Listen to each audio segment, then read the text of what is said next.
Good morning विद्यार्थी मित्रों। कक्षा 11 विषय भूगोल पाठ 4 भूकंप और ज्वालामुखी। इस वीडियो में हम लोग ज्वालामुखी विस्फोट की प्रक्रिया होने के कारण निम्नानुसार हैं। पहला है पृथ्वी का गर्म भूगर्भ और उसके स्वरूप। पृथ्वी की जब उत्पत्ति हुई थी वो गर्म वायु में गोले के स्वरूप में थी। समय बीतने के साथ भूकवच ठंडा होकर ठोस बन गया। फिर भी भूकवच के गर्भ में खूब गर्मी है।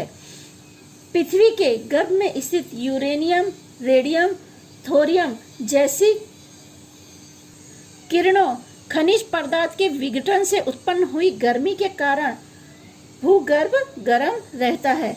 यानी ये जो तीनों किरणें हैं, ये किरणों के अंदर विघटन होने की वजह से पृथ्वी के भूगर्भ में गर्मी अधिक अनुभव की जा सकती है।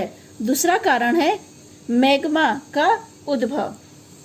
जमीनी सतह के कमजोर स्तर वाली विस्तार में किसी कारणवश ऊपरी चट्टानी स्तर का दबाव कम होने पर भूगर्भ की गर्मी के कारण यह चट्टानी पदार्थ मैग्मा में रूपांतरित हो जाता है। इस प्रकार भूगर्भ में स्थित मैग्मा का उद्भव ज्वालामुखी विस्फोट के लिए उत्तरदायी है। कहने का अर्थ है कि जहाँ कमजोर भाग मिलता है, ये मैग्मा तेजी से पृथ्वी के ऊपर के भाग पर आता है। तीसरा है वायु एवं वाष्प का उद्भव। मैग्मा का आकार बढ़ने से उसमें स्थिर गर्मी के कारण विविध गैसें उत्पन्न होती हैं। चट्टानी स्तर के दबाव द्वारा पृथ्वी की सतह के नीचे जमा हुआ पानी मैग्मा के ससंगत में आने पर भाप में रूपांतरित होता है।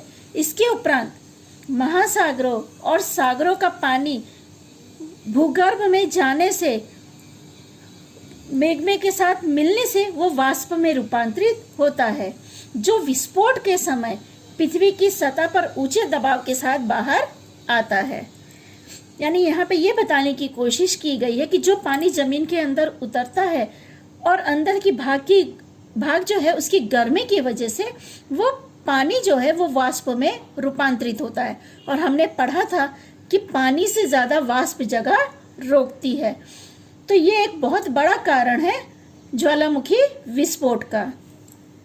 चौथा है मैग्मा का भू सतह की तरफ उद्वहन। पानी की तुलना में वाष्प 1300 गुना अधिक जगह रोकती है। भूगर्भ में स्थित वाष्प को पर्याप्त जगह न मिलने पर वह खूब वेग के साथ बाहर निकलने का प्रयत्न करती है। आपने देखा होगा फुग्गे में हद से ज्यादा हवा भर दें तो वो फट जाता है।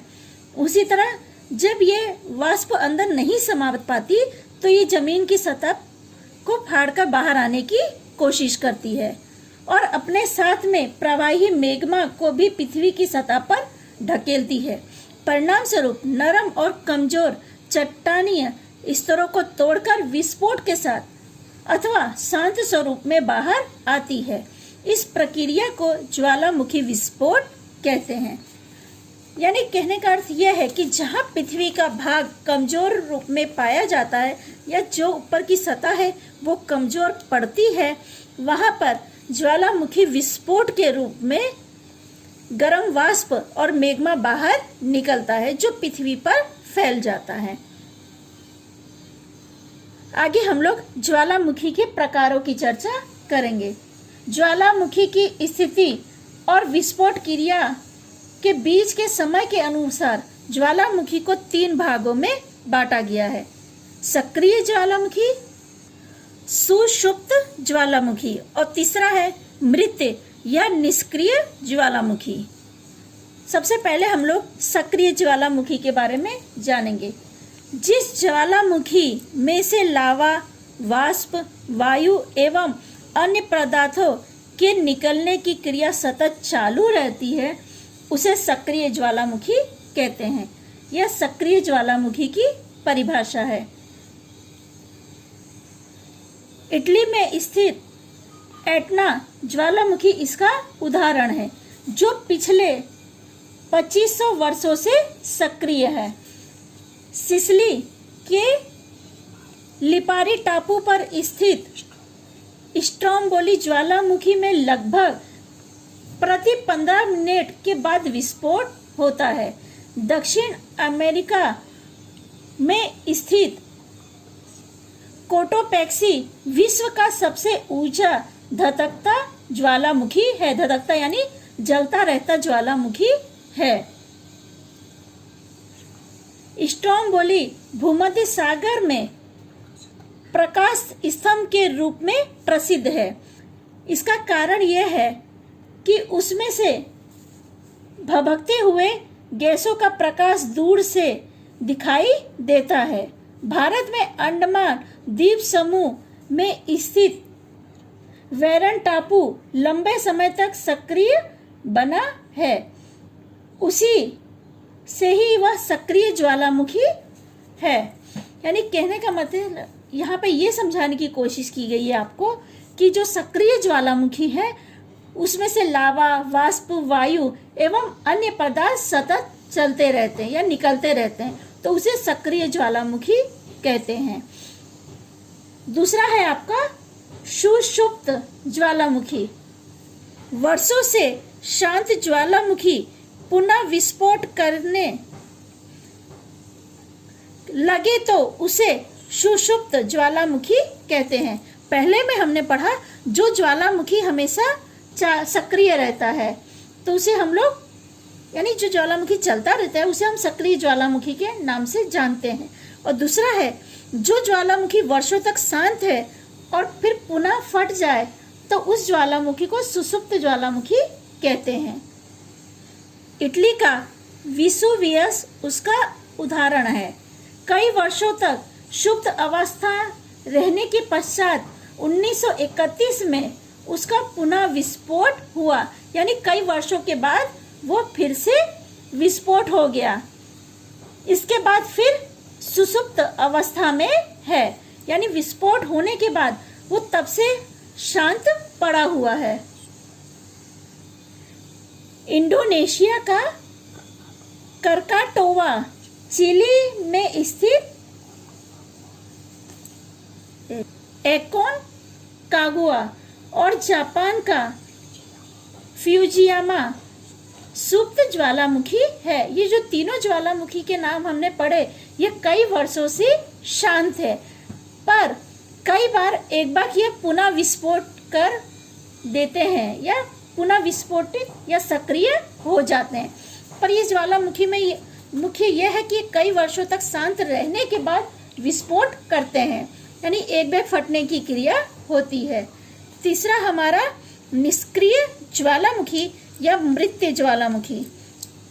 जिस ज्वालामुखी के मुख में पानी भरकर सरोवर बन गया हो, भविष्य में विस्फोट होने के कोई लक्षण न दिखाई देते हो, उस ज्वालामुखी को मृत या निष्क्रिय ज्वालामुखी कहते हैं।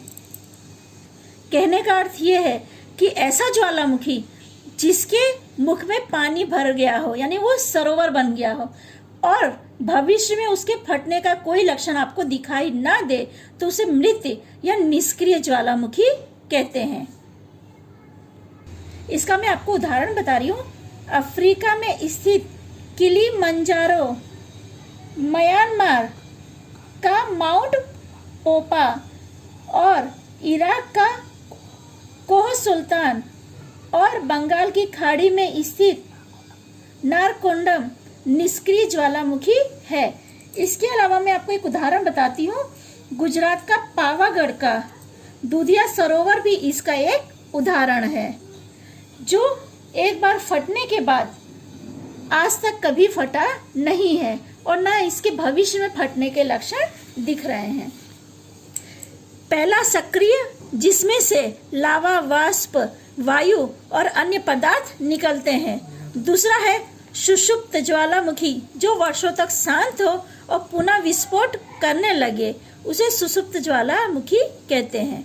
और मृत ज्वालामुखी, जिस ज्वालामुखी के मुख में पानी भरकर सरोवर बन गया है और भविष्य में विस्फोट होने का कोई लक्षण नहीं दिखाई दे रहा है, तो उसे मृत या निष्क्रिय ज्वालामुखी कहते हैं। ये सभी का एक एक उदाहरण और ये परिभाषा आपको याद रखनी होगी, क्योंकि अक्सर परीक्षा में ये प्रश्न होता है। तो एक परिभाषा, ये तीनों परिभाषा और इनके उदाहरण आपको याद करने होंगे। ठीक है विद्यार्थी मित्रों, यहाँ पर हम लोग चर्चा रोकते हैं। ज्वालामुखी के विनाशक प्रभाव की चर्चा अगले वीडियो में करेंगे।